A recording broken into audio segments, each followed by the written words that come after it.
Excellent. Let me ask you. You said a couple of things there, and we've been talking about leaders and managers, right? Is it your belief that?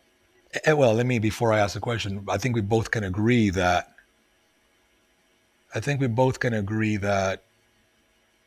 least in our experience, we've had a number of managers who just simply don't know how to lead.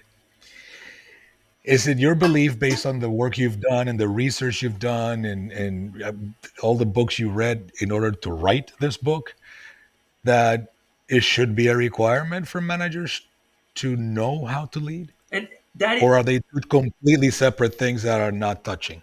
yeah, that is an excellent question. Let me make it even worse.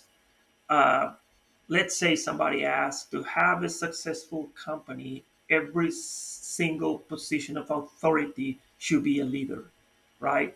If we go to the very extreme to the right, and I will argue no. So you cannot have, or let me rephrase that. It's hard to in today's environment to have three different leaders or four leading a company, and there are examples in which those company fails. So, but with that in mind, you can have different levels of leadership. You got um, the visionary leader. Certainly you need only one, because if you have two, then the ship will try to go north and the other leader will take you west, and then will be a problem. Then you have a more personality driven leaders, which those are the ones to try to lift you up and get the best of you to get to that visionary purposeful endeavor. And then you have the bottom leaders, and that is when you don't lead up to the chain of command, when you lead side to side. And you can practice this leadership in your home. Think about going on a vacation with the whole family. Talking about leadership, to me, that leader is when you don't have direct reports, you don't have authority over them, but they still follow you.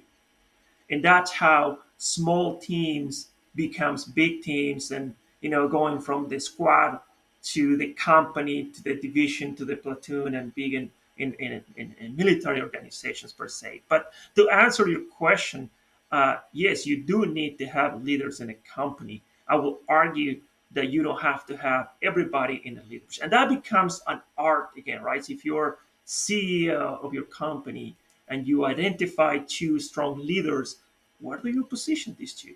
What are the best positions? I put one in marketing, one in sales. I put both in marketing. So maybe, so I think the right answer is it depends of the environment. And isn't it true that along those lines, a true leader, in the case of an organization like that, where you have a multi tier approach, that a true leader understands when he or she is supposed to be following someone else? In other words, there's that balance of when to be leading and when to be following. And that is an excellent question. At the end of the book, I kind of explore the different positions, and I make an analogy with the battlefield. If we go back to history, how we used to fight wars, right? You used to have the generals in the top of the hill directing the whole battlefield, right? And the general will say, "Go left, go right." Now the cavalry, now the weapons, and so on and so forth. And then you have the middle leaders, the one that the captains, the leading the troops towards the midfield to the front lines. And then you got the front lines, drill sergeants and gunny sergeants pushing towards the enemy lines. So I argue in that point that it depends on the size of your organization. You need to be flexible. Sometimes a good leader will be a good follower in order to achieve progress, and in the other, you need to lead. But it depends of the size of your organization. You can gravitate towards the center. You need to be a facilitator. Make sure the different parts of your organization can connect and can move smoothly. If you need to go to the front lines, well, flexibility is the name of the game, if not the game itself. You will have to go to the front. But as a leader, if you find yourself going all the way to the front, existentially, there's something wrong in your organization. You shouldn't be in that point. Naturally, as your organization becomes larger, you should almost never have to go all the way to the front because your middle managers will do that work for you. But you still need to continue to do the role that is vested upon you is bringing clarity. And if clarity, vision, and purpose is not spelled super easy to understand in all levels, then I understand and I think your organization will have a systemic problem. And the problem with the vision is not everybody can elaborate and be an evangelist the way that the visionary do it. That's why CEOs goes around the company and talk to all the members because you can pass your gospel to the next level of managers or leaders. They can pass it, but you know how that works, right? So the message will lose energy, sight, and empowerment. So that's why the leader needs to be able to go to the middle and come back to the back. But the you should be able to lead more than likely from the back, like the old generals did. So you need to be able to let go and let your people do the best in their abilities. You need to be able to trust that your vision and your commander's intent is strong enough and they are professional enough and capable enough to execute beyond what you conceive is possible. And that's the beauty of leadership. So when you establish those commander intents and they're being executed by empowered, enthusiastic resources, they will knock it out of the park with solutions that you never envisioned. So letting go, right? Letting go, trusting your people. I think we can safely say that is a challenge for a lot of the leaders and or managers that we've encountered along our career because you see a lot of what we call micromanaging in corporate America today, which is the opposite of letting go, is the opposite of trust. Um, it seems like we have a lot of work to do. Absolutely. And sometimes we'll say, oh my gosh, this leader is so knowledgeable. How I didn't think of that. And when you go back, when you go, to the 10th floor of the building and you look down, your vision is comprehensive. So naturally, you can see how this game is played, and you can foresee opportunities or stop problems before it happens. But if you go to the second floor, your purview get reduced, so you're not going to be able to see. So for those in the second floor, you become like a god. Oh, this guy is so smart. No, he's leading from the back. He's only coming to the front when it's absolute necessary to stop a catastrophe or to fix or to teach. Sometimes you go to teach to the front, not exactly. But the micromanagement, what it does, it creates stagnation. It creates stop because, hey, I'm going to stop. My boss is going to show up and he's going to show me how to do it. And that's the worst you can do as a manager. So when I lead teams, I go to the front only to congratulate, to see what they're doing, and to learn. And people is so enthusiastic to show you all the great work they're doing that is uplifting, and it becomes a synergy, almost like a father and son, right? When you get your son, when you see it thrive, and both get proud. Let me tell you, I mean, you get proud of what your people are accomplishing, and vice versa. I don't have a lot of leading like thousands of people. Like the teams that I led are small in nature, but I was able to experience these practices, and let me tell you, it's accelerating. I will anytime I have the chance to lead, I'll take it. It's amazing. One of the things you mentioned in the book that I resonate or that it resonates a lot with me is communication and how to communicate effectively as a leader. I actually have 3 episodes in this podcast dedicated to the art of communication with my friend John Malahy. Uh, Tell me more about that. Tell me more about your view of how is communication or effective communication essential in the 21st century leader. It's amazing that you and me we work for years, tens, you know, decades of years in telecommunication companies, and we can attest how uncommunicated the parts working in those companies are. Let alone, I mean, if telecommunication companies are not communicated, what's left for the rest? So, as I said, if you don't realize that we're in the people business, you're in the wrong business. I would say learning to communicate and to understand people is the worst. One of the best quotes I have in my book is communicating something and thinking that the communication happened is one of the biggest fallacies or the biggest mistakes that you can ever think about. Uh, and nowadays with the amount and of communication channels, because you get so many ways to communicate to your peers, um, it creates more challenges because the way you communicate in text message uh, is one way. They complete different, not complete different, but significant different that you do in email, and way different that you do in person, way different you do in the office, in a social event, and so on and so forth. But I think systematically we have a problem in communication.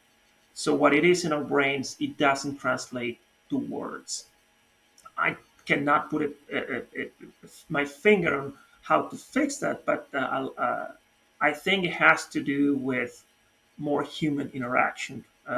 My first thought about it, uh, but more and more and more, we see companies trying to communicate and creating more communication block than anything else. One email turns into 100 pinpoint of emails, and still there's not a communication that just happened. So, coming back to your question, how do I think that that happened? I think the best communication is, or the best message that goes from point A to point B, is the one said with the less amount of words, and still you're able to communicate 10 times more than you spoken, written, or sign to it. I have one of my quotes in the book is everybody knows how to love, fight, love, and argue, right?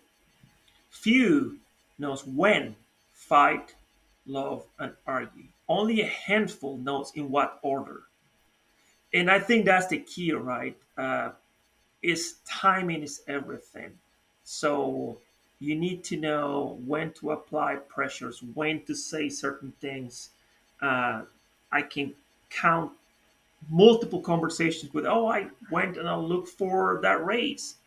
Okay, did you elaborate why you need a raise? Did you talk to this person right after a meeting where we just report our numbers were down? So, and that's just one example of a miscommunication. Another one is you need to execute in something, and that is critical for an organization, and you didn't ask the right questions at the right time, which led to a waste of time, resources, and potentially loss of that business. So we do have a big problem in communication. We need to practice more. Again, go back to the patient and resiliency, and be constant in self-evaluation. We all, regardless if you're a leader, follower, or you're in the middle, we need to evaluate how well are we communicating. And it's okay to ask, can you rephrase what I just said? Can you tell me if you understood the message? But in this hasty world where we need to execute, execute, execute, we're forgetting one part. It's just slow is fast, fast is slow.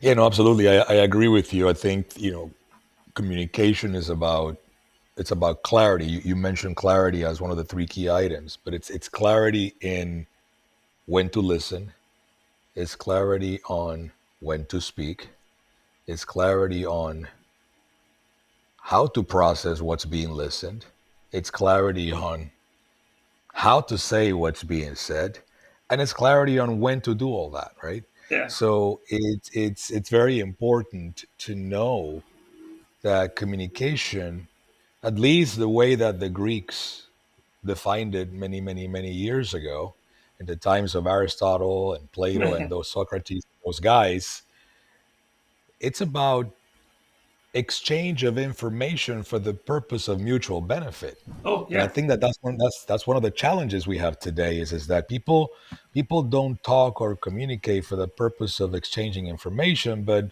more so for the purpose of imposing their views.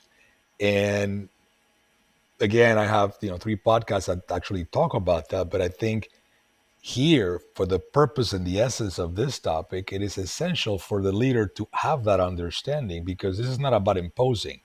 This is about inspiration, motivation, clarity toward a common goal. And to do that, the individual, the leader needs, and the follower need to be able to listen, to speak with clarity, and to know when all that should take place. So I think Absolutely. we're absolutely on the same page on that. Well, Marco, we are out of time. As I told you, the time flies when you're having fun. What are some 3 things you like to leave the audience with? I would say one of the I start my book with this quote. I write quotes. That's one of the things that led me to write a book. But I said leadership is not the opportunity to rise to power, but the power to create opportunities to others to rise.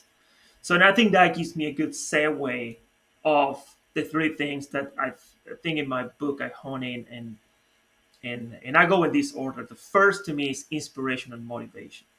So, and you achieve that, um, living, acting, transparent, and being a good stewardess of the importance of what you're doing. So you need to be able to inspire, but you inspire not just with words. You need to roll your sleeves and show your craft. Um, and that comes to the hand of practical leadership strategies. So you need to be sound in your options. You need to be flexible and be able to effectively communicate your techniques. You got to be able to talk about the future with clarity, unambiguously, where the future is going to take us, and what's our role and your role in it. And I think that's where some of our leaders miss the chance to it. And the thing is a continuous learning and growth, and that goes personal, discovering all your biases, areas that you need to improve, areas that your team needs to improve, and how to develop the next person who's going to replace you, which is counterintuitive for job security, right? But you need to develop somebody that will take your chair. If you're not doing that, you're not leading. You're just working towards job security. Leadership is about to make everybody around you better than you. If you're not working toward that goal, then you are not being a good leader, in my view. Well, that's fantastic. Thank you very much for your time, Marco. And for the audience, the book is already on Amazon. So it's called, again, Leadership, Art or Science by Marco Frigerio. It is an actual short read. So I really actually like that you went straight to the point. You didn't put a lot of fluff, if any at all. Like you Absolutely. said, Yeah. the book is filled with quotes. I love the fact that you had your quotes, but you also use quotes from men and women who have had enormous success as leaders throughout uh, the past 10, 20, 30 years or even more. So thank you again for making the time. Looking forward to continuing to work with you on this and future publications along the lines of this topic. Thank you, Marco. Oh, it was a pleasure. And it's always a pleasure talking to you. And I hope to see you in Florida again.